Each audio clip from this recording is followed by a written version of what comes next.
Welcome back to our channel. Fitness, as we know it today, may seem to be a relatively modern invention, but physical exercise obviously goes back much further than that. Starting from the early 20th century, people used elaborate contraptions, painful machinery, bizarre devices, and strange poses to get their ideal fit body.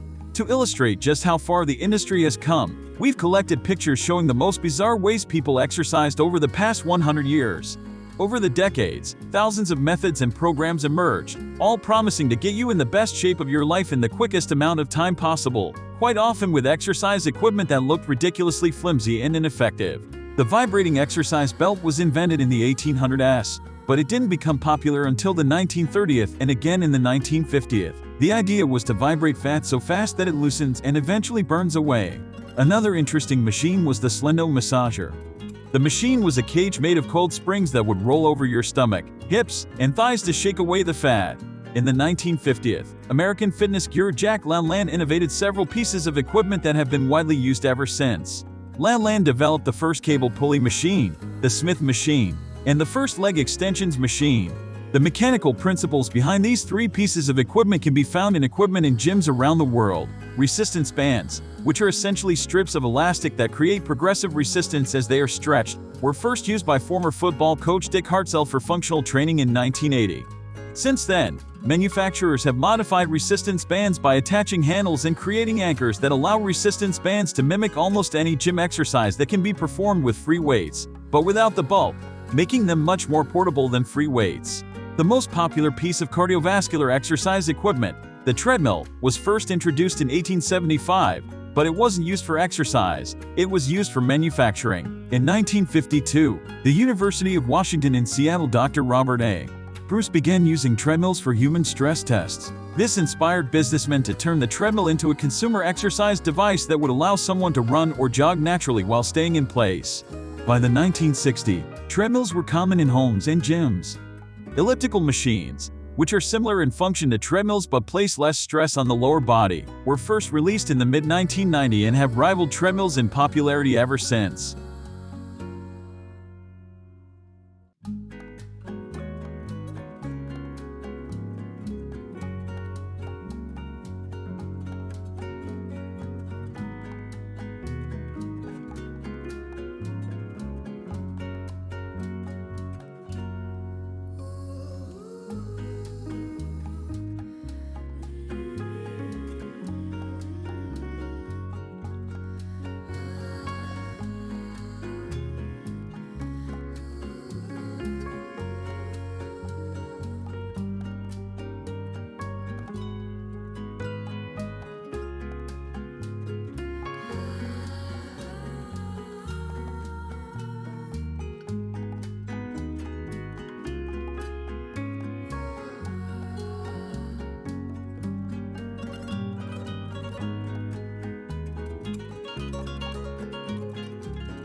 Subscribe to the channel and rate the video in the comments, as well as other interesting videos I have on my channel.